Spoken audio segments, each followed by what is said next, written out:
Jeg benytter gigalaseren til behandling af smertetilstande i lænderegionen, herunder også modikforandringer, hvis der er ødemer, hvis der er akut eller subakut eller kronisk smerte fra lænderegionen. Det er et effektivt værktøj til smertedæmpning, og det er også effektivt til fjernelse af ødemet.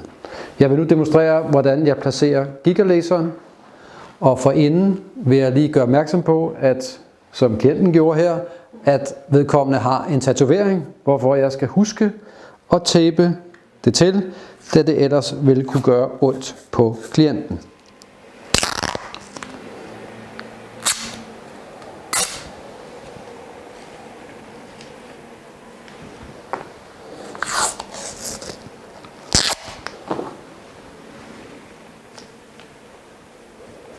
Jeg kan nu vinkle laserhovedet på de to flapper, der er her, således at jeg kan komme over et stort område rundt om hele lænden, placere den så tæt på lænden som muligt, og fiksere hovedet der.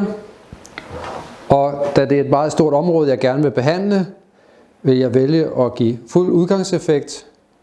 Behandlingstiden er således 23 minutter, hvor jeg så er frigjort til andre gøremål. Automatisk, eller gigalaseren stopper automatisk. Klienten kan så forlade lokalet.